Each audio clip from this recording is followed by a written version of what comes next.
परमार्थ संदेश के गाजियाबाद बुलेटिन में आपका स्वागत है। बृहस्पतिवार आज की प्रमुख खबरें इस प्रकार हैं। कविनगर रामलीला मेले में आकर्षण का केंद्र बनी है सीता की रसोई। मात्र 50 रुपए में राम भक्त ग्रहण कर रहे हैं स्वादिष्ट भोजन। रामलीला मैदानों में फूकने को सजाकर खड़े किए जा रहे रावण, कुंभकर्ण व मेघनाथ के पुतले। दशहरे पर दहन की शुरू हो गई तैयारियां। श्री रतन टाटा का निधन बहुत ही दुखद। देश ने खोया एक महानायक डॉक्टर अतुल जैन। देश भर के मोबाइल टावरों के उपकरण चोरी करने व उनको विदेश भेजने वाले अंतर्राष्ट्रीय गिरोह के सरगना से चोरी का करीब 35 लाख रुपए का माल बरामद। लोनी पुलिस की बाइक सवार गौकश अपराधी से हुई मुठभेड़, गोली लगने से हुआ घायल। सांप्रदायिक सौहार्द को लेकर पीस मीटिंग आयोजित। शनिवार रात से बंद हो जाएगी गंग नहर, बिना पानी के मनेगी 10 लाख लोगों की दिवाली। दशहरा और मूर्ति विसर्जन को लेकर रहेगा डायवर्जन। 11 से 13 अक्टूबर तक इन रास्तों पर नहीं चलेंगे वाहन। संजय नगर व्यापार मंडल के चेयरमैन प्रदीप गर्ग के स्वर्गीय भाई उमेश गर्ग भगत जी की शोक सभा कल चौधरी भवन में।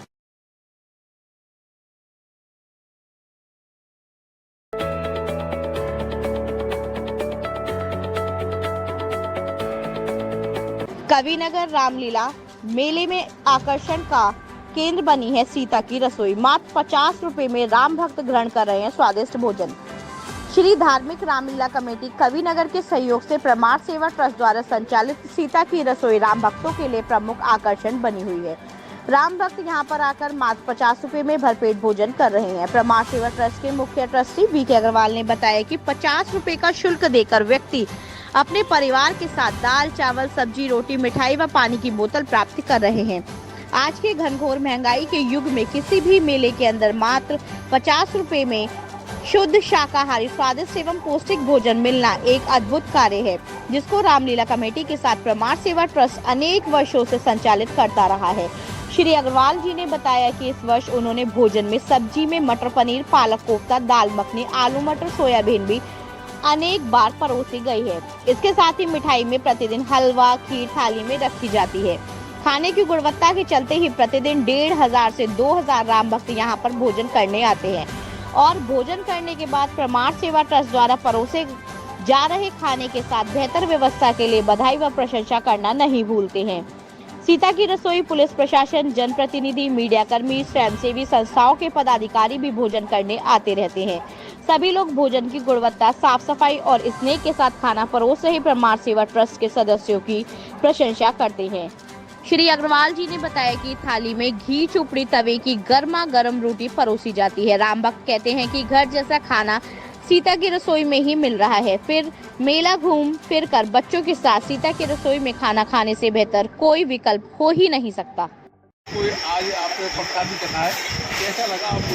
मतलब ये अनुकरणीय है कि माता सीता की जो रसोई है वो इतने अच्छे आयोजन में एक विशेष आयोजन है कि आदमी को माता सीता की रसोई में भोजन करने को मिलता है, साफ सुथरा, स्वच्छ और इतना किफ़ायती कि आम आदमी की भोजन को पूरे स्वाद के साथ और पूरी रुचि के साथ ले सके।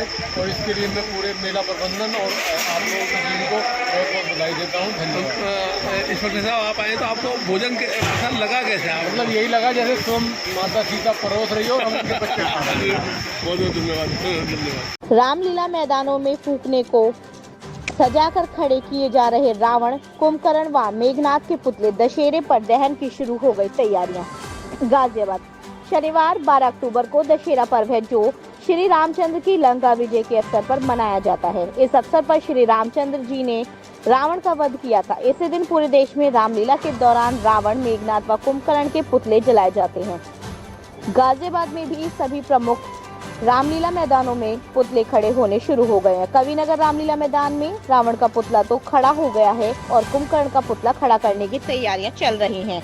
अन्य रामलीला मैदानों में भी कमाबेश यही स्थिति है। शनिवार को पुतलों का दहन हो जाएगा। रामलीला कमेटियों का ध्यान इस बड़े महोत्सव पर है, क्योंकि दहन के समय ज्यादातर व्यक्ति रामलीला मैदान में पहुंचते हैं। इसलिए कमेटी का भी यही प्रयास होता है कि आने वाले लोगों को कोई असुविधा ना हो।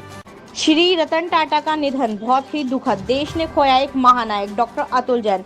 गाजियाबाद लोहा विक्रेता मंडल के अध्यक्ष अतुल जैन ने देश के सबसे बड़े उद्योगपति और परोपकारी व्यक्ति रतन टाटा के निधन पर अपनी संवेदनाएं प्रकट की हैं। उन्होंने श्री रतन टाटा के निधन से भारतीय उद्योग जगत में शून्य उत्पन्न हो गया है, जिसे भर पाना असंभव है। श्री टाटा न केवल एक सफल उद्योगपति थे, बल्कि एक महान मानवतावादी भी थे, जिन्होंने हमेशा समाज और देश के कल्याण को प्राथमिकता दी है। राष्ट्रीय सेवा के लिए उनके द्वारा किए गए कार्यों को सदैव याद रखा जाएगा। हम गाजियाबाद लोहा विक्रेता मंडल और अन्य सभी व्यापारियों और उद्यमियों की ओर से उनकी आत्मा की शांति के लिए प्रार्थना करते हैं और उनके परिवार के प्रति गहरी संवेदना प्रकट करते हैं। रतन टाटा जी को हमारी विनम्र श्रद्धांजलि। उनकी स्मृतियां और उनके द्वारा किया गया कार्य सदा हमारे साथ रहेगा। देश भर के मोबाइल टावरों के उपकरण चोरी करने व उनको विदेश भेजने वाले अंतर्राष्ट्रीय गिरोह के सरगना से चोरी का करीब 35 लाख रुपए का माल बरामद। Crime branch police commissionerate Ghaziabad द्वारा गाजियाबाद, दिल्ली एनसीआर क्षेत्र, पश्चिमी उत्तर प्रदेश, राजस्थान, हरियाणा, बिहार, महाराष्ट्र व मध्य प्रदेश में जियो व एयरटेल के मोबाइल टावरों से बैटरी, आरआर यूनिट व अन्य इलेक्ट्रॉनिक डिवाइस चोरी करने वाले शातिर अपराधियों के अंतर्राज्यीय गिरोह के सरगना जावेद मीरापुरिया दुबई भाग गया था, जिसके गिरफ्तार हेतु लुकआउट नोटिस जारी कराने की कार्रवाई की गई। इस कार्यक्रम में दिनांक 8/10/2024 की रात्रि को जावेद मीरापुरिया जब दुबई जाने की फिराक में था, उसी समय इंदिरा गांधी इंटरनेशनल एयरपोर्ट के इमिग्रेशन डिपार्टमेंट द्वारा दिल्ली पुलिस को अभियुक्त जावेद के दुबई जाने की सूचना दी गई।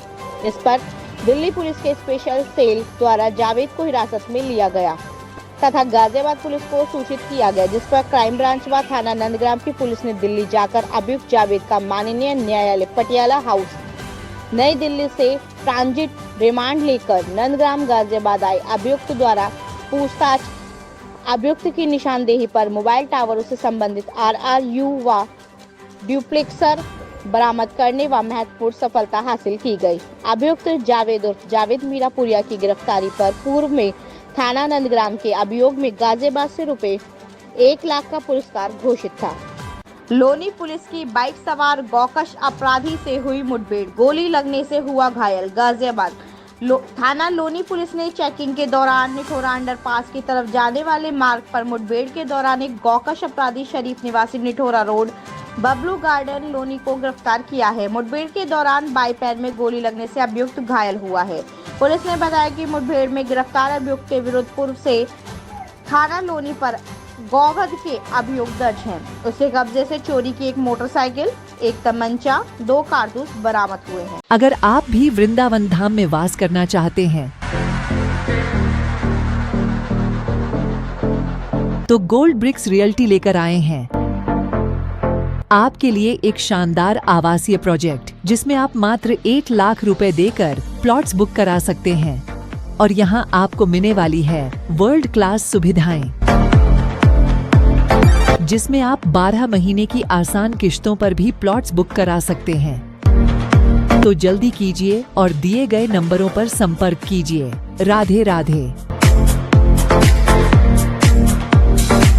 सांप्रदायिक सौहार्द को लेकर पीस मीटिंग आयोजित, सुरक्षा के मद्देनजर निकाला गया फ्लैग मार्च। गाजियाबाद यतीम महाराज के द्वारा धर्म विशेष के पैगंबर के विरुद्ध की गई अभद्र टिप्पणी से मुस्लिम समाज के लोगों में आक्रोश है।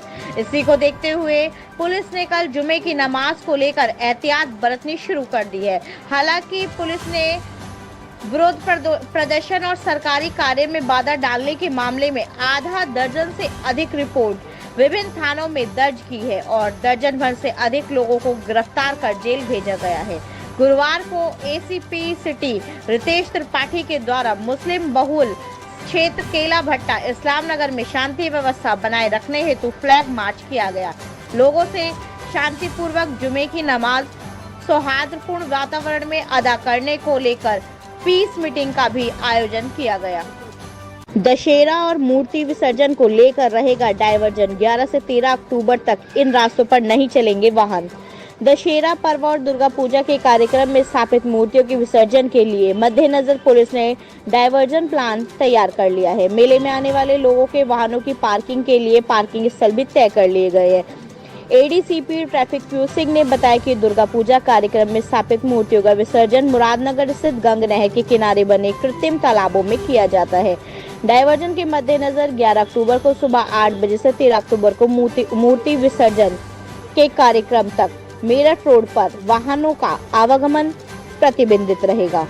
मेरठ की ओर से गाजियाबाद आने वाले वाहन डीएमई व हापुड़ मार्ग होते हुए गंतव्य को जाएंगे।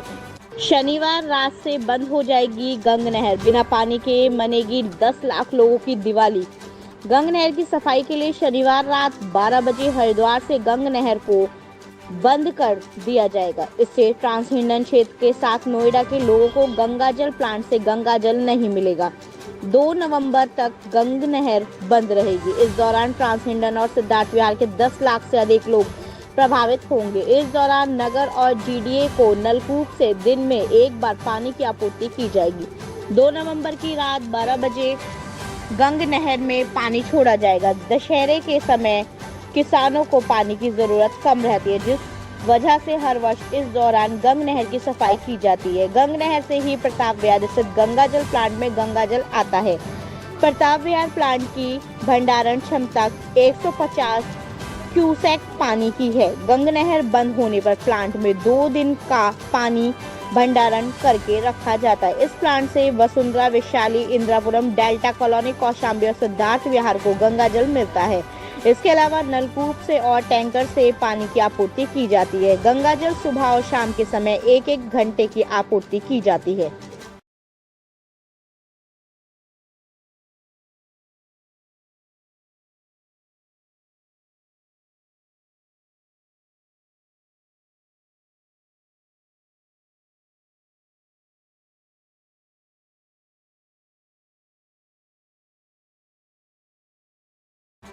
डीएम की अध्यक्षता में पीएम सूर्य घर मुफ्त बिजली योजना की जिला स्तरीय समिति की बैठक आयोजित। गाजियाबाद जिलाधिकारी इंद्र विक्रम सिंह की अध्यक्षता में पीएम सूर्य घर मुफ्त बिजली योजना की जिला स्तरीय समिति की बैठक संपन्न हुई। डीएम ने बैठक की समीक्षा करते हुए पंजीकृत वेंडरों, बैंक मैनेजर, विद्युत विभाग के अभियंताओं से कहा कि यह प्रधानमंत्री की महत्वाकांक्षी योजनाओं में से एक है और इसका लाभ जनपद के अधिक से अधिक लोगों तक पहुंचाना चाहिए। उन्होंने लीड बैंक प्रबंधक बुधराम को निर्देशित किया कि योजना का लाभ उठाने हेतु आवेदक द्वारा ऋण हेतु किए गए आवेदनों पर बैंक के माध्यम से यथाशीघ्र ऋण उपलब्ध कराने की कार्यवाही सुनिश्चित कराई जाए। किसी भी प्रकार से अनावश्यक विलंब न किया जाए। बैठक में उपस्थित वेंडरों ने योजनाओं को जनपद में क्रियान्वयन में आ रही समस्याओं से डीएम को अवगत कराया। डीएम ने विद्युत विभाग के अधिकारियों को निर्देशित किया कि वेंडरों की समस्याओं का शीघ्र निस्तारण कराया जाए ताकि जनपद में अधिक से अधिक लोग पीएम सूर्य घर मुफ्त बिजली योजना से लाभ उठा सकें। संजय नगर व्यापार मंडल के चेयरमैन प्रदीप गर्ग के स्वर्गीय भाई उमेश गर्ग भगत जी की शोक सभा कल चौधरी भवन में। संजय नगर व्यापार मंडल के चेयरमैन प्रदीप गर्ग के बड़े भाई उमेश गर्ग भगत जी का 1 अक्टूबर को निधन हो गया था, जिनकी अंतिम संस्कार गंगा तट के किनारे किया गया। स्वर्गीय उमेश गर्ग की शोक सभा कल शुक्रवार को चौधरी भवन कविनगर में होगी। प्रदीप गर्ग ने बताया कि ब्राह्मण भोज 11 बजे चौधरी भवन में कल शुरू हो जाएगा तथा श्रद्धांजलि सभा 3 बजे होगी। महाराजा अग्रसेन जन कल्याण सेवा ट्रस्ट की ओर से गर्ग परिवार को अपनी मानवीय संवेदनाएं व्यक्त करता है। नहीं है, कृपया लाइक और सब्सक्राइब अवश्य करें और हाँ, पहले आइकॉन अवश्य दबाएं ताकि आपको हमारी लेटेस्ट वीडियो का नोटिफिकेशन मिलता रहे। धन्यवाद।